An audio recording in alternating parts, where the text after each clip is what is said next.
This next round of negotiating is already shaping up to be a bloodbath. This time the fight is going to include vaccine mandates. Biden's use of OSHA to enforce the mandate as a worker safety regulation is a gross overreach of federal power. As the administration defends its vaccine mandate in the courts, Congressman Chip Roy is looking to take back a little legislative power. Republicans have few options in Congress right now. As you know, they don't have any majorities. But Roy is calling on his colleagues, writing, "We need Republicans to stand up and say we're not going to fund the government on December 3rd with a continuing resolution if these mandates stay in place." And he joins us now. Congressman Roy, thank you so much for coming on. Good to see you. Good to be on, as always. Yeah, so explain exactly your plan here. Well, on December 3rd, the week after Thanksgiving, the continuing resolution that funds government will run out.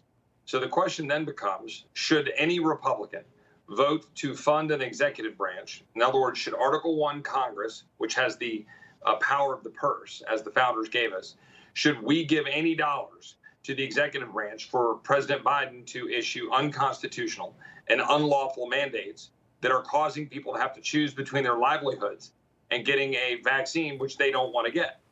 In my opinion, we should not. I think that's a clear choice for us. I don't think that's a hard call. And so I'm encouraging my colleagues, and I think, Senator Marshall, Senator Mike Lee, other friends of mine in the Senate, they've been calling for that in the Senate. Let's stand united. Let's not do what those 13 Republicans did last Friday and go side with Nancy Pelosi. How many votes do you need to actually get that done? Yeah, in the Senate, 41 Republicans could block whatever funding mechanism the Democrats want to put forward and force them to have to make a tough choice. Do they want to shut down the government, or do they want to say, okay, let's let government proceed, but let's not force Americans to get a vaccine that they don't want to get? In the House, people say, well, why are you going to worry about it? You can't affect it in the House. Well, because we should stand with senators. House members should say, you know what, we're going to join you and we're not going to fund it. Let's all get together on the message. Let's be really clear. Let's not fund a government that's going to be exacting tyranny over our American brothers and sisters. Let me ask you about Van Drew and the other 13 that just voted for infrastructure for a second, because I'm seeing this all over Twitter. People are going nuts on these 13. Obviously, the reconciliation bill, the Build Back Better, is atrocious and a nightmare. I think we all agree on that. This bill that just passed, though, was written in large part by a lot of Republicans. A lot of Republicans had their fingerprints all over that bill. When I look through that bill, I do see a mostly infrastructure bill that would do a lot of good. What is it about this bill that you find so repulsive that you're so angry that it got through? Well, first of all, it's $1.2 trillion. It's only a little over half of it that's actually infrastructure, okay? A good chunk of it has an enormous amount of dollars that goes to empower Pete Buttigieg and the federal Department of Transportation to make decisions. And this is a guy who was just claiming that bridges are racist.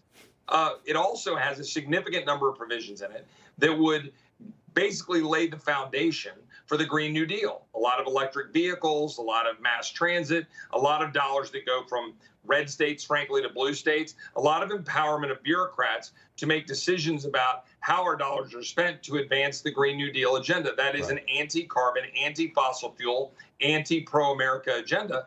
And so, in my opinion, they were basically adopting a bill that wasn't good on the merits, but even worse, it sides with Democrats who we had them on their heels. They just gave them a political victory on Friday night and had no reason to do so. And I see the politics of it, but let me ask you this. I mean, I understand that it's only mostly about half of it is what we regard as real, true infrastructure. Yeah. I get your complaints about it. But in a country this polarized, we couldn't get this done under Trump.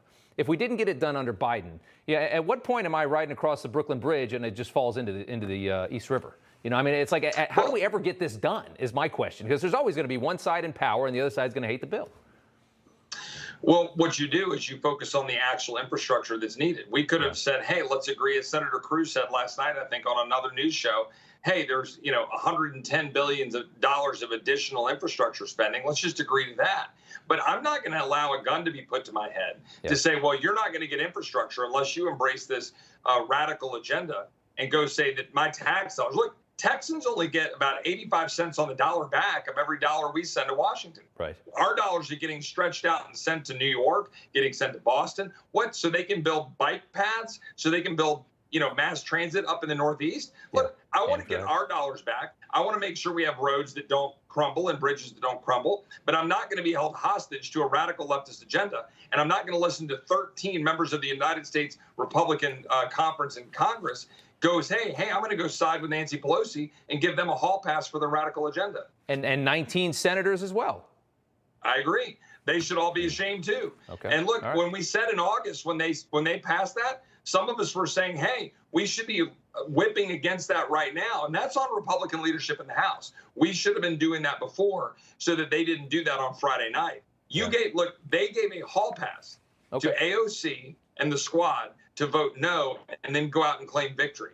We didn't force them to have to take a tough vote. That's a mistake. Okay, fair enough. I wanted to get your perspective because I know where you stand on a lot of this stuff, and you proved a good point there. I can see exactly your point.